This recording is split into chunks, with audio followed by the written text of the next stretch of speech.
Greetings, everyone. We had some technical issues. We are bringing Chris back on now. Let me text him real quick. Here we go.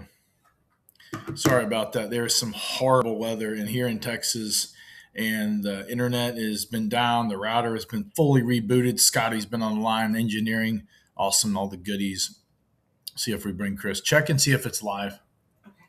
See if it's live. We'll make sure all the thrusters are going here on the Starship SciFiction. Sorry about that. Weather is horrible. We just came through a snowstorm in Denver, too. I wonder if that's affecting. There's my big storm front coming through across the whole. There you go. We're live. Heck yeah, dude. Heck yeah. Nice. Rocking and rolling, everybody. We got all the goodies here. Let me go down to captions. There you go. To bear with you, because bear with me for a second, everybody. Had some technical issues here. The whole warp core went offline, the light speed drive, everything, and all the goodies.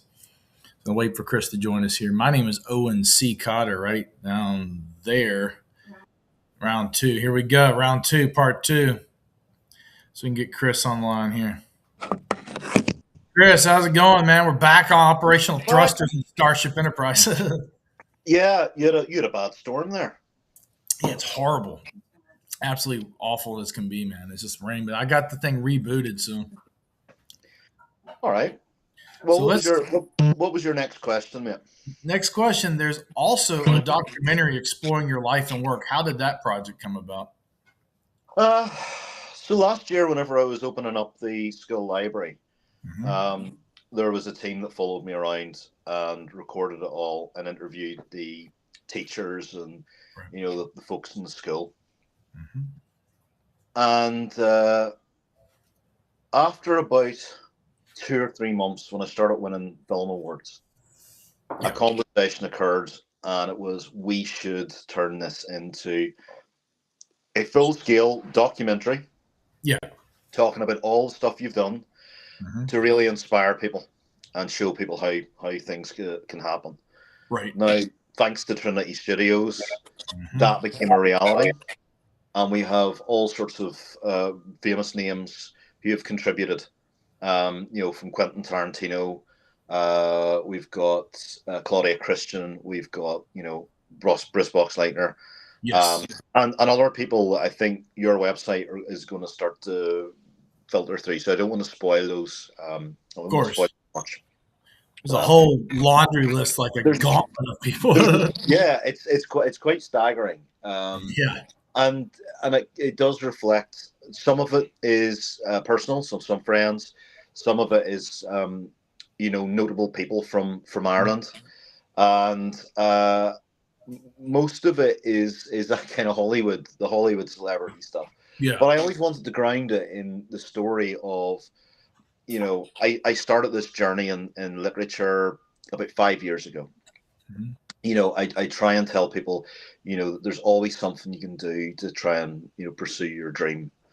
Now, during the pursuing of the dream, difficulties will happen. And, there'll be people who do all sorts to try and stop you from achieving your dream. Yeah, false haters and naysayers. Yeah. I had false friends, people who try and use you to push their own agendas forward because, for whatever reason. And why we don't discuss that in the documentary, it is very much part of the genuine journey of going from, starting off writing a comic book to writing films and all sorts of things. So there are a lot of difficulties. But rather than discuss that, I wanted to discuss in the documentary the positives and all the lovely people that you'll meet along the way. Right, of course. So that's where that came from. And then my old school, I think you called it the Harvard of Northern Ireland at one stage. Yeah, Harvard Northern Ireland. Yeah, my old school wanted to have me open up a library in there, just refurbished it.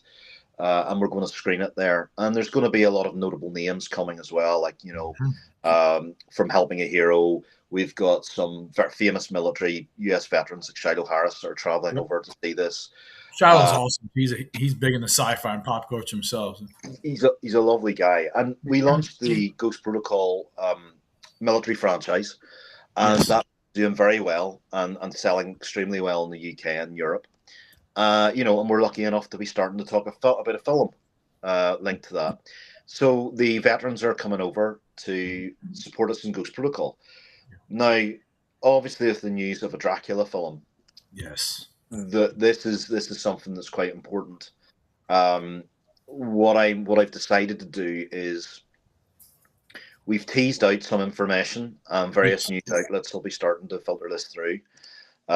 This is a major Hollywood A-lister connected Dracula film, and we've been very lucky to have people like Brooke involved, Brooke Wood, Spectall, myself. You know, we got you know, investors, all sorts of things that are having distributors, the whole distribution, all of that sort of lined up. So what I've decided for the documentary, and to bring something back to home and to school and to people of Ballymena, is that whenever you and Brooke come over with the soldiers, we are going to tease something, a few new things about the film. Awesome. And I think that would be a nice payoff to the people in Ballymena and to the school and you know, to my family and friends. Yeah. Yeah, I think this is going to be an amazing roller coaster, awesome ride. There's a lot of cool. It's like basically cinematic history if you think about it.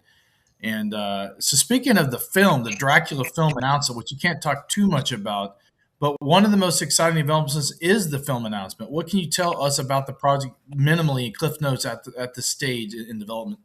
Well, we have a director attached to it who did a Dracula film in the 90s that was very popular.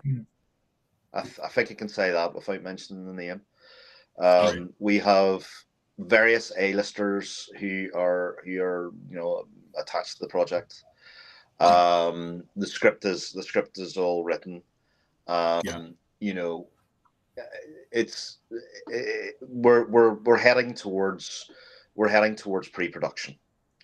Right? Yes, we can sort of say that. I have to be very careful what I say, but we can say all of those things. Right. You know, is it what type of Dracula is it? Well, it's not the Stoker versus Dracula. Right. It's authentic to Bram's vision, but also contains other elements that made other cinematic Draculas very popular. Right. Yeah. And you know, because we have to keep, you know, there has to be a level of mainstream to it as well, while being authentic. Right. So I think that's about as much. I have to be careful, because if I say anything more, you know, maybe that could put us for sure. jeopardy, you know. I do have some little questions on the side though that kind of pertain to that.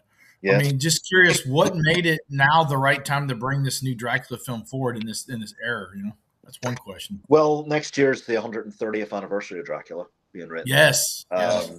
I think the popularity of the Stokerverse and the other Dracula stuff I've done, that, you know, it's become insanely popular. You know, it's hard for me to get away from that. And I think I've been kind of recognized as the Dracula guy at the minute as well. Yeah, which is cool, man. Dracula's hot. It's always been popular. Yeah, it's one of those things. I mean, there's many. I have my own interpretation of Dracula. There are others who have theirs.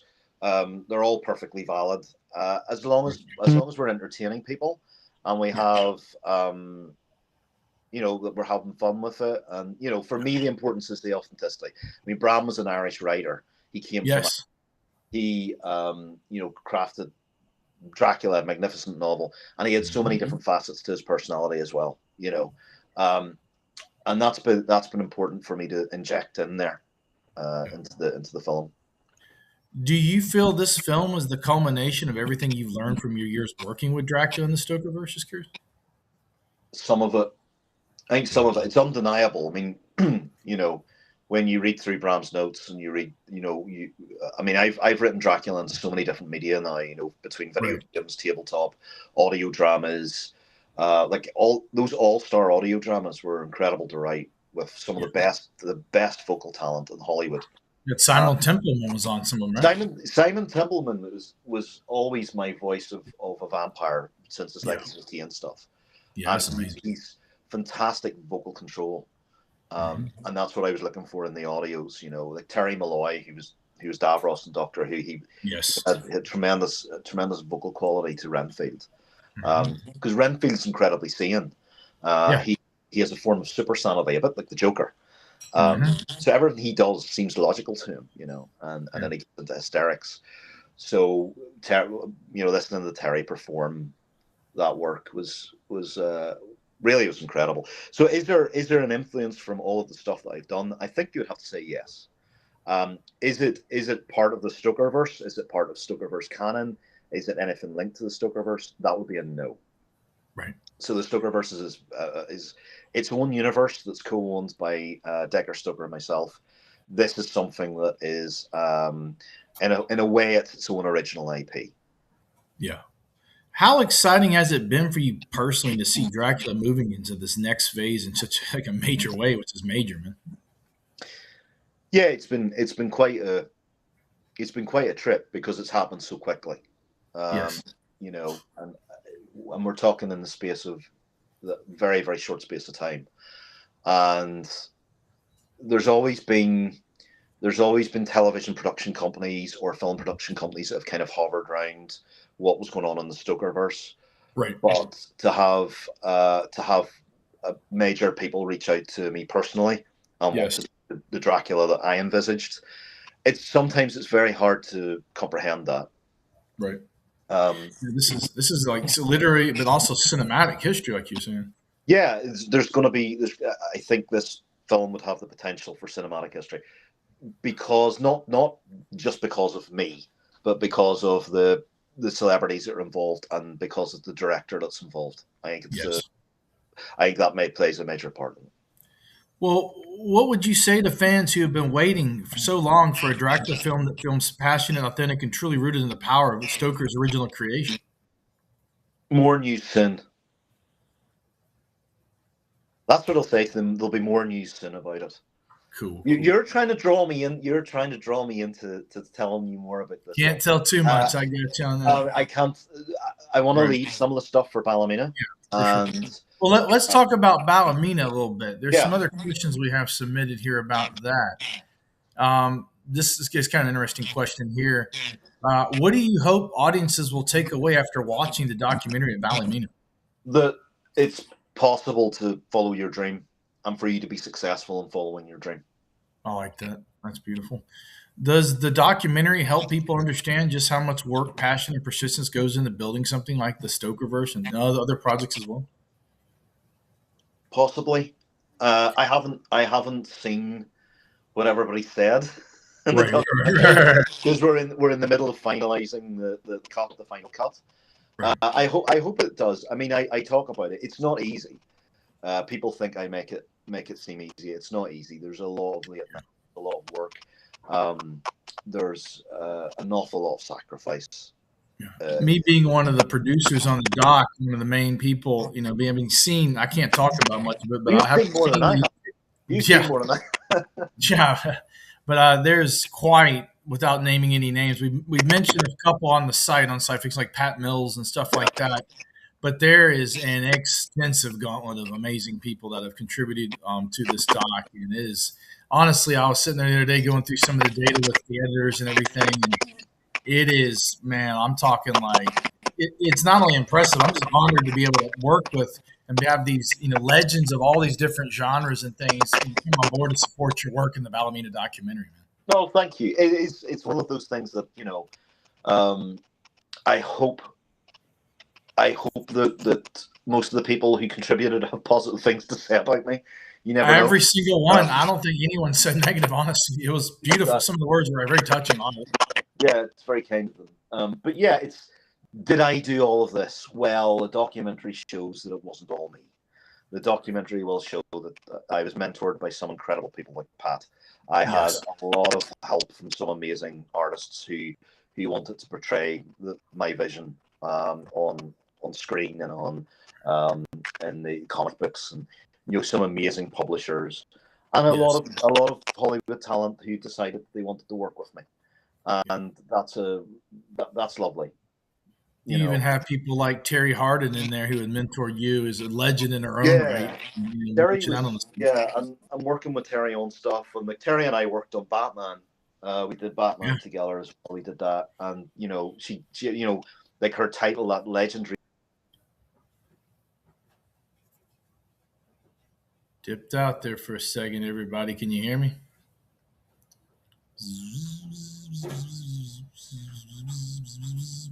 I don't know. Chris, you dipped out. Keep him activated there. There we go. You hear me? There you are. You dipped out. That's flux capacitor. We're back online. There we go. So yeah, Terry Hardin was I've worked with her on Batman and stuff, and I'm still working with her. She's been an incredible inspiration, and we worked on Star Wars together. I think there was an article that came out in SciFiction about that, so that was nice. Yes, we had an exclusive exit of her reading part of your Boba Fett story, which was really well received too. Yeah, the Boba Fett was that story was pretty important. That was the story that kind of connected me to George Lucas too. We have a lot of Star Wars fans on our site here crawling on it. So, yeah, that was a real treat for them. And the story is almost like, before Lucas sold to Disney, I think, that might have been something he would have loved to have explored, that kind of motif of what you think we're did back in that. again, maybe. What's that? You there? Here you are. Can you hear me, Chris? Chris, you there? I dipped out. We're having some malfunctions on the systems, everybody. But we just wanted to go over what's going on here in these updates. We're going to log in and do some more streams. So stay tuned in the coming days and weeks to follow. There's going to be some amazing announcements and things on the horizon for all the fans. My name is Owen C. Cotter. You've been watching SciFiction, trying to digitally simulcast on all thrusters on Facebook and YouTube and X and Twitch and beyond. Join us on more times and more live stream transmissions. We're going to be signing out, but we will be back. Stay tuned.